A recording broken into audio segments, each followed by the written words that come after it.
Grand. Oh. Tel ou pas? On va démarrer. S'il vous plaît. On va démarrer le point de presse. S'il vous plaît. Non,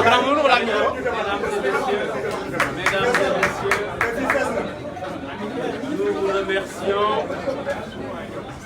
au nom de la coalition Yewwi Askan Wi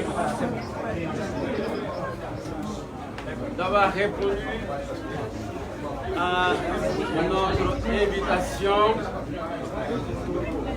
pour un point de presse. Comme vous l'avez certainement constaté en tant que communicateur, vous avez assisté en même temps que nous aujourd'hui à une situation extrêmement grave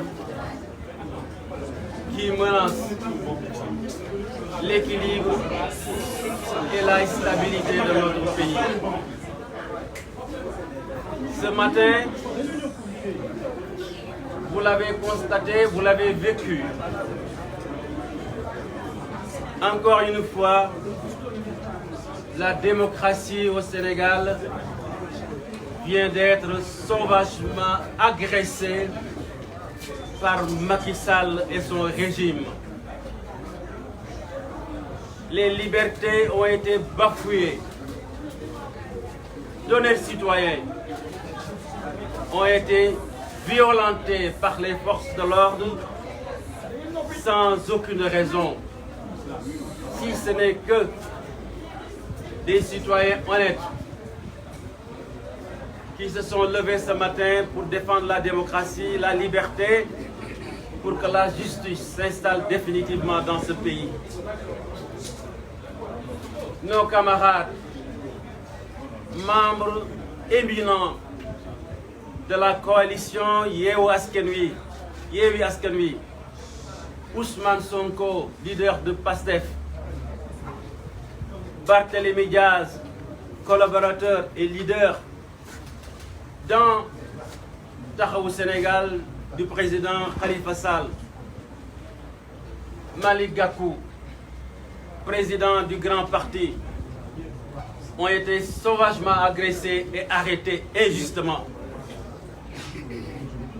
C'est pour cela que nous avons organisé ce point de presse et je m'en vais donner la parole au président Khalifa Sall qui va vous retracer le cheminement, le processus qui s'est déroulé jusqu'à leur arrestation. Après, le président Déthié Fall, président du PRP, prendra la parole à son tour et nous tirerons les conclusions de ce qui vient de se passer gravement dans ce pays qui est le Sénégal et que nous aimons tant et que nous voulons tout justement qu'il fasse partie des plus grandes démocraties de l'Afrique et du Sénégal. Je donne la parole au président Khalifa Sall qui va vous expliquer.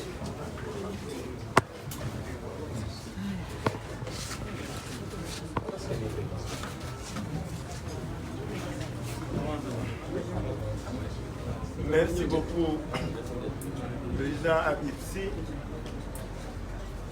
puisqu'il a introduit en français. Je vais moi m'exprimer en wolof.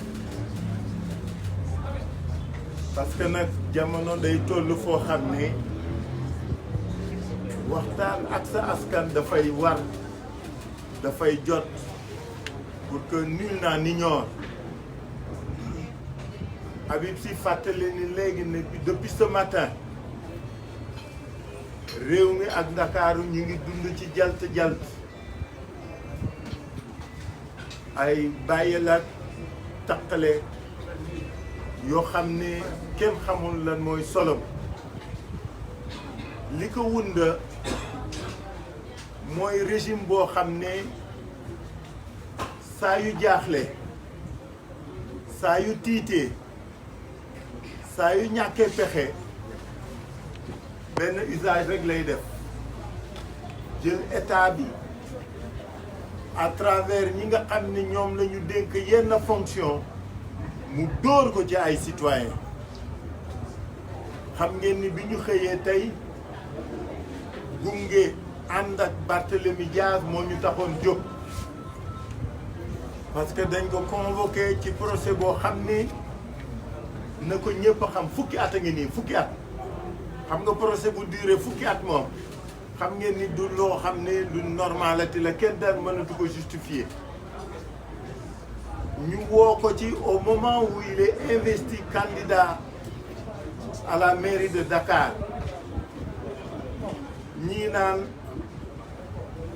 convocation bi tombé la mais du loo xam ni c'est pas pensé ma waxoon leen keroog bi ñu tasee fii ma ni leen dans toutes les démocraties qui se respectent am na foo xam ni su fa vie démocratique bi tolloo institution bi nga xam ni mooy justice ci réew yooyu dafay am loo xam ni da koy rus def da koy tere boppam da ko dul nangu parce que c'est un problème de décence et de responsabilité justice du nangu ñu di ko jël di ko dóor ci kaw ay candidats pour di influer sur le cours du combat démocratique.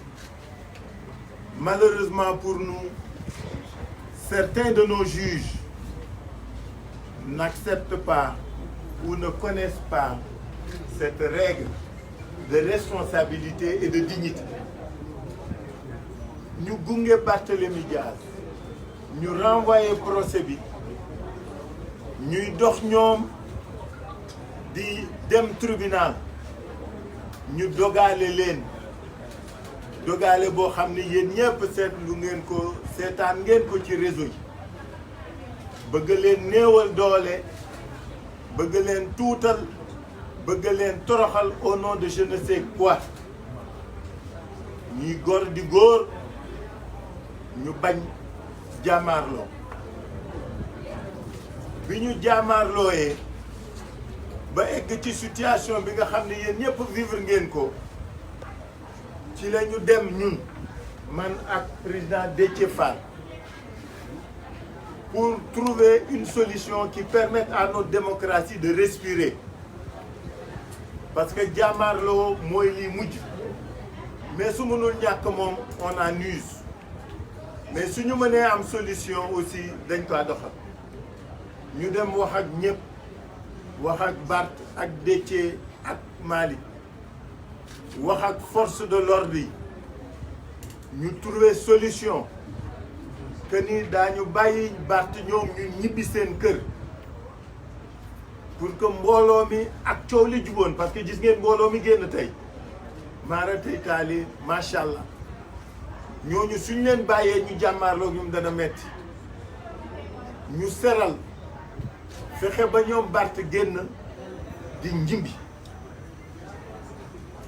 ñu dem ba université élément bépp yi def forcing arrêté oto bi ñu jàmmaarloo fa xeex fa ñu yenu leen yóbbu ba ma demee ma wax kilifa yi ba ma dem commissariat central dem seeti commissaire central ba pour gis ko pour wax ak moom mu teeroo ñoo ak melokaan boo xam ni duma ko nettali fii mais pour un haut fonctionnaire jëfinam rafetul jekkul warul on en prend acte parce que nag lu nekk ci nett lay mujj te rek li ci kanam rawali bët tey la suba la ñu dem camp Abdou Diassé bi nga xam ni foofu la élément bépp yi yóbbu suñu camarades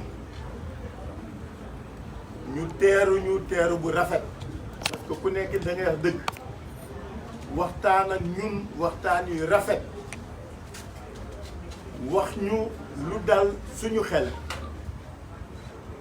on n'est pas dupe, on n'est pas naïf, mais lañ ñu wax ñoom à tous les niveaux biñ ma ko waxee muy ñëy seen kilifa yi gën a mag man ak Déthié ñu waxtaan ñu ni suñu nit ñi nañu ñibbi parce que liñ ñu waxoon mooy que ni bi ma nee leen mën naa leen yóbbu ñu nangul ma ko xaar loolu ma fa 1 heure de temps ñu wàcc ni ma non dañuy bañ la ñu daloon sànq dal ñu ànd di ñibbi ñu defaat cortège nit ñi génn bàyyi leen ñun ñu ñëw yóbbu leen ku nekk seen kër ngoon loolu la ñëw kittanteeg ñoom ñu génn fekk nit ñi ci biti ñun leen dem leen ñibbi parce que autorités yi nekk fii jox nañ ñu ay engagement yu leer wax nañ ñu leer ñëpp gis nañ ni ñun ñoo fa taxaw wax ni ñu ñibbi ba ñëpp dem ñun ñu soog a dem donc ñu ngi toogoon fii léegi xaar suñuy camarades yi fekk si ñu léegi lañ ñu ñoom seen bopp wax ma leen keneen suñu camarades yi ñoo notifié ni woo nañ leen notifié leen seen arrestation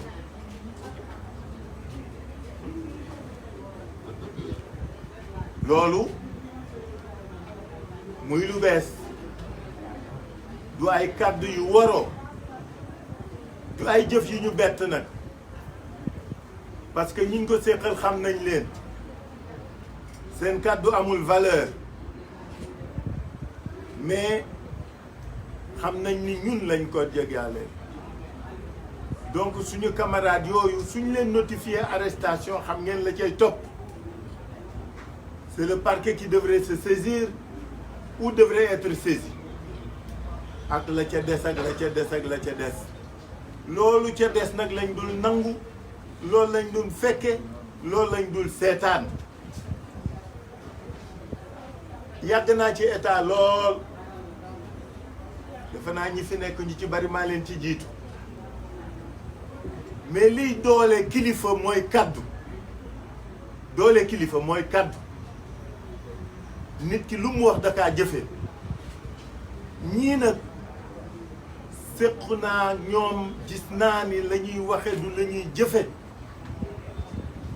moo tax ñuy wax Sénégal ni leen que chacun prenne ses responsabilités bu ñu kenn wax ni waxuñu woon bu ñu kenn wax ni jéemuñu bu ñu kenn wax ni doxuñu ci suba ak léegi noppaluwuñu ku ñu war waxal wax nañoo ak yow ku ñu war defal def nañoo ak yow mais la ruse et la malice ne peuvent pas passer elles ne peuvent pas prospérer parce que suñu yaakaaree ni parce qu'on nous a dit d'attendre et que nous sommes restés les bras croisés dañuy nax seen bopp moo tax j'invite les Sénégalaises et les Sénégalais la jeunesse de ce pays à se tenir debout pour que ñu xeex pour dëgëral suñu démocratie pour que ñu xeex pour que la parole publique ait un sens ñu xeex pour que nit ñi gore di gore parce que am na lu kenn dul nangu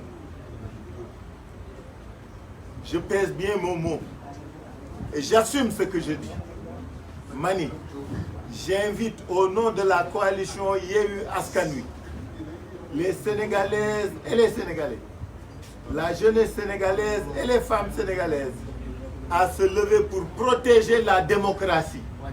Protéger la démocratie, c'est se battre pour que ces camarades-là ñu bañ leen nasaxal pour que ces camarades-là retrouvent leur liberté parce que li fi am tey jarul kaso jarul arrestation jarul inculpation. Au contraire, des camarades ont été malmenés. Des camarades ont été blessés. Malick Gakou a été agressé. Barthélémy a été agressé. Ousmane Sonko a été agressé physiquement. loolu kenn du ko nangu. moo tax maa ngi woo ñëpp góor ak jigéen mag ak ndaw nañu génn nañu dem xeex ngir suñu camarades yooyu ñu bañ leen nasaxal bu ñu nangu ñu yóbbu leen kaso bu ñu nangu ñu il faut que ñun ñëpp ñu xam loolu parce que li ma waxoon keroog ci ne ñii dañuy matt di ëf ay ndaw ruuraan lañu ay ndaw ruuraan lañu suñu amee dara nga bàyyi rek dañuy wutaat leneen bu ñu leen bàyyi ñu weesu fii ñu toll nañu jàmmaarloog ñoom nañu xeex ak ñoom parce que nag luy jot dafa jot te loo xam ni dafa doy dafa ëpp parce que lu ëpp tuur. Voilà ce que je voulais dire au nom de Yewwi Askan Wi. J'invite tous les camarades à la mobilisation. J'invite tous les camarades à la résistance. Il faut qu'on fasse face. Il ne faut pas que nous nangu ñuy nasaxal suñuy camarades. Je vous remercie.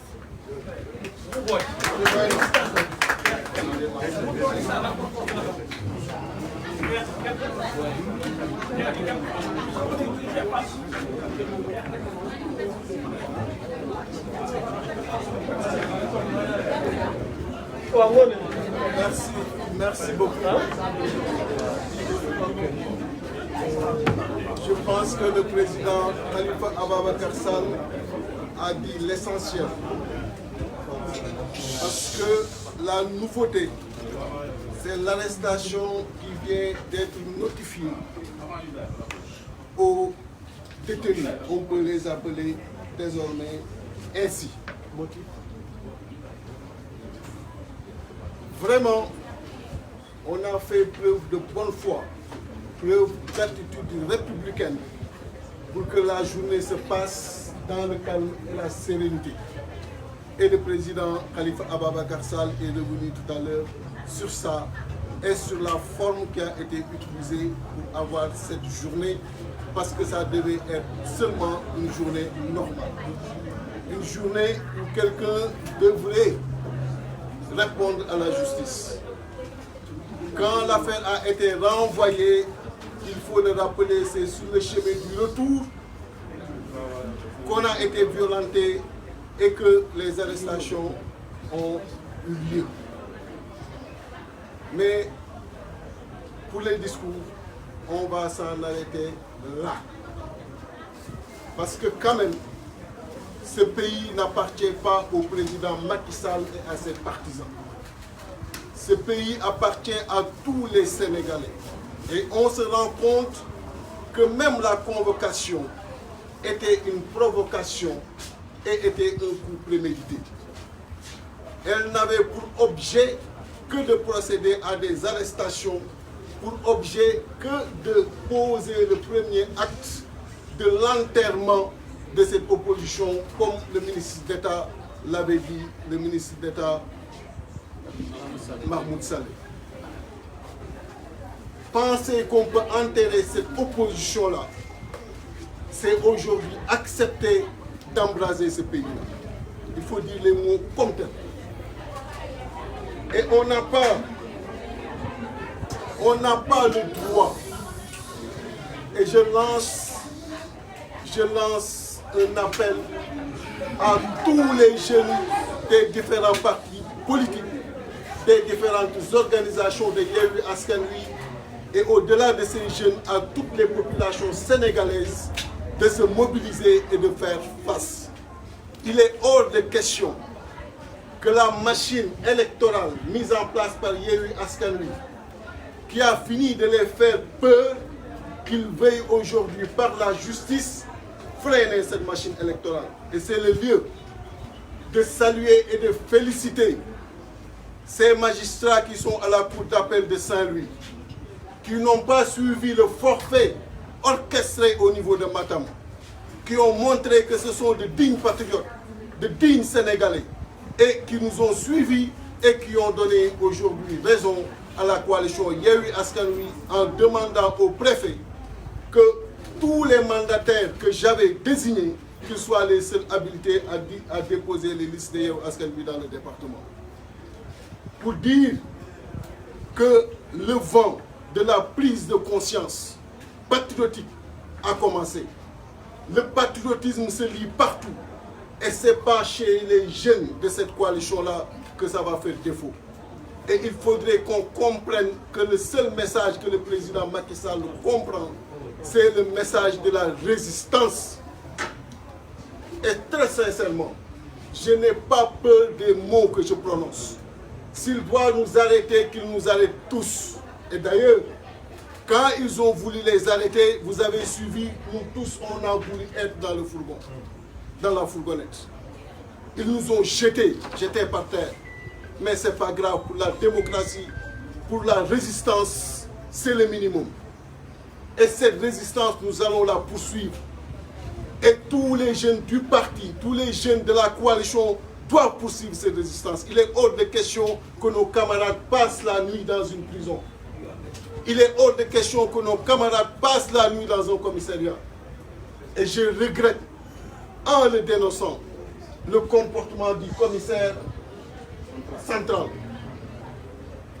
On était là-bas avec le président Khalifa Ababakar Sall dans la salle d'attente. Son secrétaire lui a signalé notre présence. Il n'a pas voulu nous recevoir. Pire, il est sorti. Il nous a dépassé pour dire qu'il a des choses à régler sur le terrain. Alors que, en bon républicain, il était venu pour voir comment trouver une solution pour que le pays soit maintenu dans une stabilité. Pour dire que ce sont ces comportements-là qui ouvrent la voie de l'instabilité. Alors qu'ils sont des fonctionnaires. Ils sont là pour toutes les administrations. Parce que les administrations se succèdent. Aujourd'hui, c'est le président Macky Sall. Hier, c'était le président Abdoulaye Wade. Et avant lui, le président Diouf. Et demain, ce sera quelqu'un d'autre. Le président Macky Sall va partir. Au plus tard, il ne nous reste que 2 ans à la tête de ce pays-là. Et que ces fonctionnaires le comprennent. C'est pourquoi j'ai salué avec insistance le courage des magistrats de la Cour d'appel de Saint-Louis, pensant que tous les magistrats des autres cours d'appel, Thiès, Kaolack, Ziguinchor, où on a eu à déposer nos recours, vont suivre le pas et savoir qu'aujourd'hui c'est la démocratie qui est menacée. Et pour une bonne respiration démocratique, on a besoin d'une opposition qui vit, d'une opposition présente. On a besoin que tous les droits des citoyens soient respectés. Et on ne va pas marchander ces droits-là.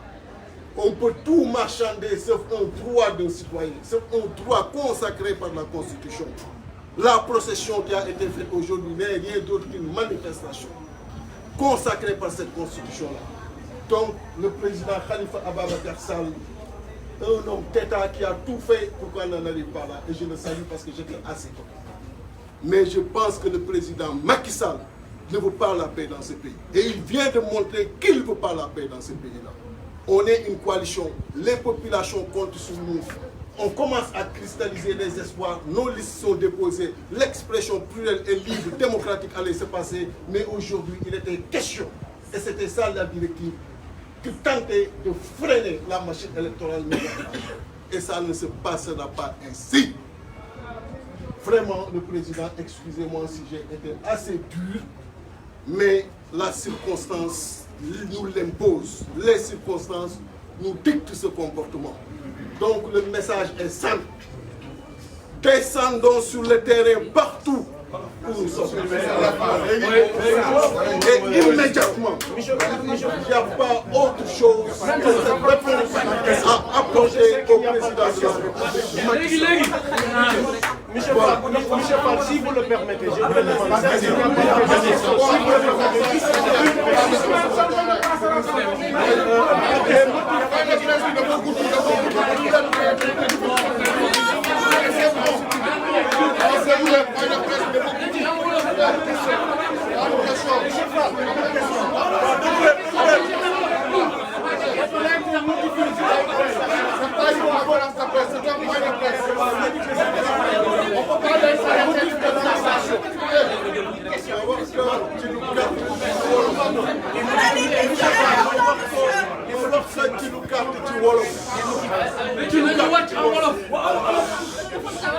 wolof bi moom ngeen bëgg dinaa ko wax ci lu gàtt ndaxte waxtaan dafa am waxtu déeyante dafa am waxtu mais jóg taxaw xeex dafa am également waxtu.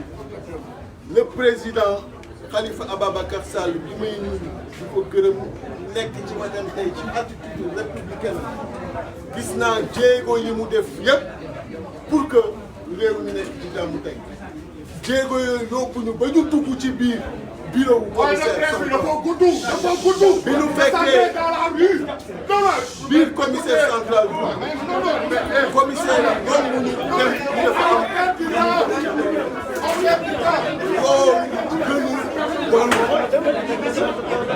te damaa bëgg mu xam ne réew mi moom ko président Macky Sall motif arrestation bi ñu nekkee di wax di def li nga xam ne moom la ñu dig ba président Khalifa Ababacar Sall génn dem bi ñu toogee léegi di concerté wu fii nii ci bureau bi lan ñu envoyé message kenn ci ñoom nii léegi lañ leen notifié que finalement arrestation bi lan moo waral li fi xew suba ak tey ku war wuyu ji convocation finalement ñu ni notifié nañ la arrestation lan moo ko war a mën a expliquer lu dul jaay doole boobu nag le ministre d'État waxoon na ko bi mu naan dina nasaxal dina enterrer cette opposition Mahmoud Saleh loolu nag la ñu nekk def parce que gis nañu la machine électorale bi Yewwi Askan Wi commencé teg sur l'étendue du territoire national et may gërëm di sant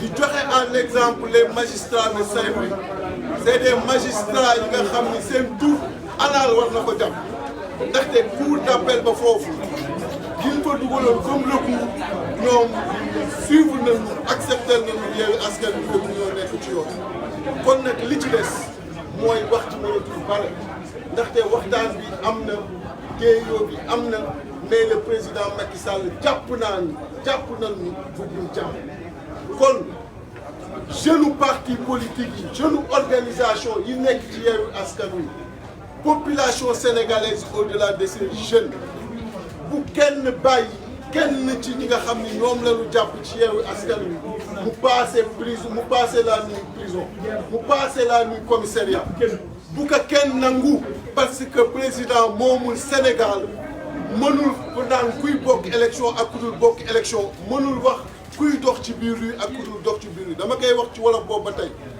bu naan que président de la République Macky Sall may wax président boobu ba tey du xam-xam bu mu ëppale nit ñi du judd bu mu ëppale nit ñi du fulla bu mu ëppale nit ñi loi képp moo tax ñu naan que président de la République loi boobu ñu koy nangul ba mu nekkee ci tali bi motaar yi dal ko ñun ñu wàcc xaar ba bu ñu tardé suñu liggéey wàcc xaar pour may ko loolu loi moo ko jox loi boobu ñu ko joxee loolu ñu koy nangul na fexe ba chaque citoyen ñu ko loi jox mu nangul ko te citoyen yi loi moo leen jox ñuy manifester kooku droit constitutionnel la na nangul Sénégalais yi droit yooyu bu ko nangul ñu jël ko suñu bopp te fa la ñu toll nañu jël suñu bopp suñu droit maa ngi leen di